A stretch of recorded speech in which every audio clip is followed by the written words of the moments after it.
सफल बने, समर्थ बने, पावन बने जीवन। मीठी मुरली सुन के पाए सुख सघन। आज का चिंतन, आज का चिंतन। ओम शांति। Good morning. ज्ञान का सागर शिव बाबा, सर्वशक्तिवान परमपिता परमात्मा, आज हम बच्चों को बड़े प्यार से ज्ञान के श्रृंगार के साथ नव वर्ष की मुबारक देने के साथ साथ हम बच्चों को ढेर सारी दुआएं बाबा दे रहे हैं कि मेरे बच्चे पुरुषार्थ में इतना आगे बढ़ें कि सदा सफलता के मार्ग पर चलते रहें। तो इसके लिए बाबा आज हम बच्चों को मुरली में कह रहे हैं, बाप समान रूहानी टीचर बनो। जो बाप से पढ़ा है वो दूसरों को भी पढ़ाओ। धारणा है तो किसी को भी समझा कर दिखाओ। साथ ही बाबा आज हम बच्चों को पूछ रहे हैं किस बात में बाबा को अटल निश्चय है। बच्चों को भी उसमें अटल बनना है। बाबा कहते हैं बाबा को ड्रामा पर अटल निश्चय है। बाबा कहेंगे जो पास्ट हुआ ड्रामा, कल पहले जो किया था वही करेंगे।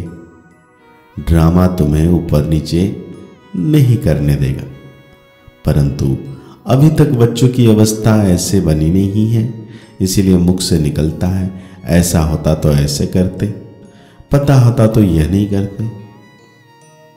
बाबा कहते हैं बीती को चित्तों में नहीं लाओ, मतलब चित्त नहीं करो, आगे के लिए पुरुषार्थ करो कि ऐसी कोई भूल फिर से ना हो। और कहते हैं रूहानी बाप रूहानी बच्चों को बैठ समझाते हैं। बाप खुद कहते हैं मैं तब आता हूं जब किसी को पता नहीं पड़ता, क्योंकि मैं हूं गुप्त। गर्भ में भी जब आत्मा प्रवेश करती है तो प्रवेश होने का मालूम थोड़ी ही पड़ता है, तिथि तारीख निकल ना सके। बाबा कहते हैं जब गर्भ से बाहर निकलती है आत्मा तब तिथि तारीख निकलती है, तो बाबा की प्रवेशता की तिथि तारीख का भी पता नहीं लगता। कब प्रवेश किया, कब रथ में पधारे, कुछ पता नहीं पड़ता। कोई को देखते थे वो नशे में चले जाते थे, समझा कुछ प्रवेशता है या कुछ ताकत आई। ताकत कहां से आई? मैंने खास कोई तप जप नहीं किया। तो बाबा कहते हैं इसको कहा जाता है गुप्त। तिथि तारीख कुछ नहीं। सूक्ष्म वतन की भी स्थापना कब होती है यह कुछ नहीं कह सकते। मुख्य बात है क्या? मन मना भाव, अपने को आत्मा समझ बाप को याद करना है।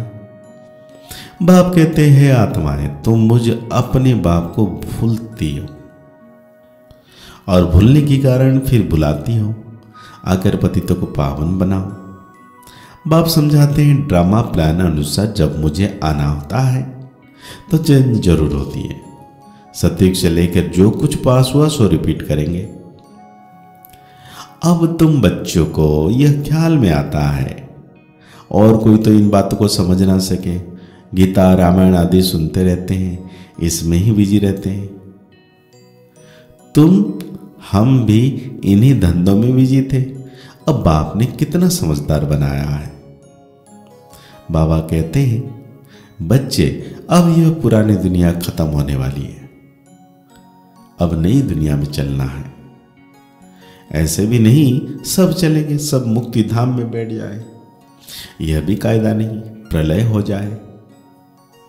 तुम जानते हो यह पुरानी दुनिया और नई दुनिया का बहुत ही कल्याणकारी संगम युग है।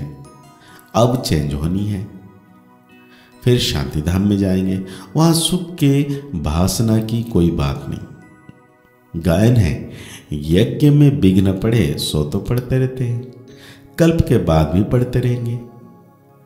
भगते तुम अब पक्के हो गए हो, यह स्थापना विनाश का कोई छोटा काम नहीं है। विघ्न किस बात में पड़ते हैं? बाप कहते हैं काम महाशत्रु है, इस पर ही अत्याचार होते हैं। द्रौपदी की भी बात है ना, ब्रह्मचर्य पर ही सारी खिटपिट है। सतो प्रधान से तमो प्रधान बनना है जरूर, सीढ़ी उतरनी है, पुरानी दुनिया होनी जरूर है। इन सब बातों को तुम समझते हो और सिमरण भी करते हो, और पढ़कर भी पढ़ाना है, टीचर बनना है। बाबा कितने सारे होमवर्क दे रहे हैं। एक टीचर क्या करते हैं? तुम सब हो रूहानी टीचर। बाप ने तुमको टीचर बनाया है तो बुद्धि में नॉलेज होनी चाहिए। ज्ञान तो बिल्कुल एक्यूरेट है मनुष्य से देवता बनने का। तो बाबा कहते हैं अभी जितना तुम बच्चे बाप को याद करते हो तो लाइट आती है, मतलब शक्ति आती है। मनुष्य को साक्षात्कार होता रहेगा, क्योंकि आत्मा प्योर बनेगी तो याद से फिर किसका साक्षात्कार भी हो सकता है। बाप मददगार भी बैठा है। बाप हमेशा बच्चों को कहते रहते हैं कि बच्चे याद करो, तुम्हें शक्ति मिलेगी, लाइट मिलेगी। हाँ, बाप हमेशा बच्चों का मददगार है।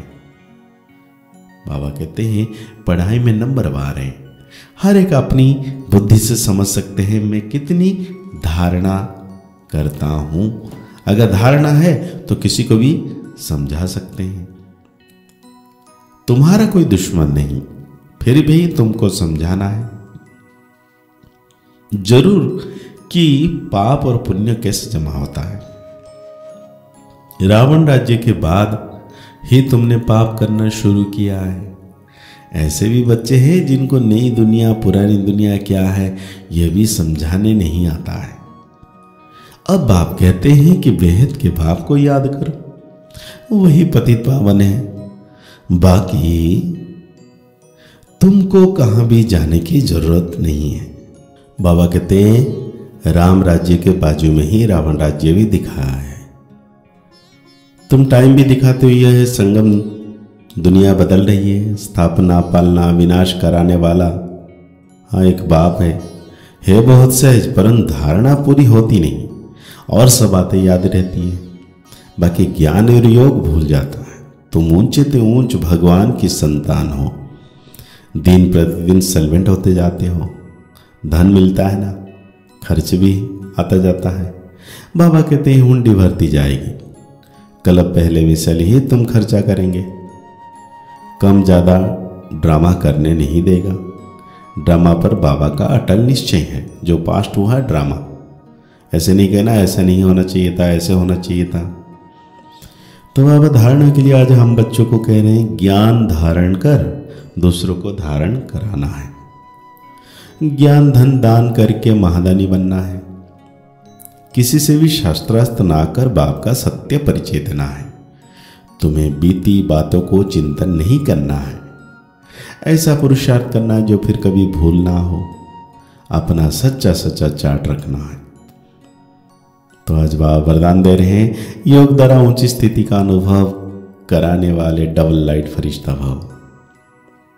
बाबा कहते हैं आप राजयोगी बच्चे योग में ऊंची स्थिति का अनुभव करते हो।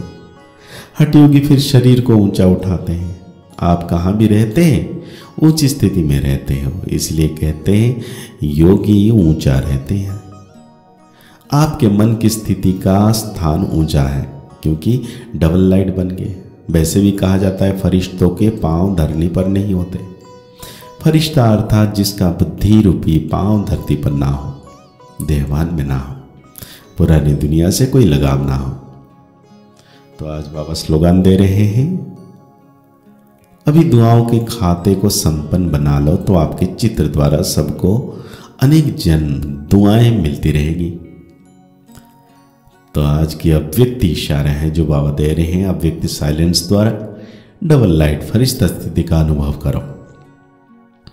फरिश्ता स्थिति का अनुभव करने के लिए अभी भी आवाज में आते हैं, डिस्कस करते हैं, कैसे भी वातावरण में रहते, सेकंड में सर्व संकल्प को स्टॉप कर आवाज से परे न्यारे फरिश्ता स्थिति में टिक जाओ। अभी अभी कर्म होगी, अभी अभी फरिश्ता अर्थात आवाज से परे अव्यक्ति साइलेंस की अनुभूति। यही अभ्यास लास्ट पेपर में विजय बनाएगा। तो आज की मुरली के अनुसार हम सो मान लेंगे मैं संपूर्ण फरिश्ता हूं। मुरली को और गहरी रीति से चिंतन करते हुए निरंतर सर्वशक्तिवान बाबा की याद में रहना है कि बाबा सदा मेरे साथ हैं। मुस्कुराते रहिए, आगे बढ़ते रहिए, पुरुषार्थ करते रहिए, खुश रहें, स्वस्थ रहें, मस्त रहें। ओम शांति, ओम शांति, ओम शांति।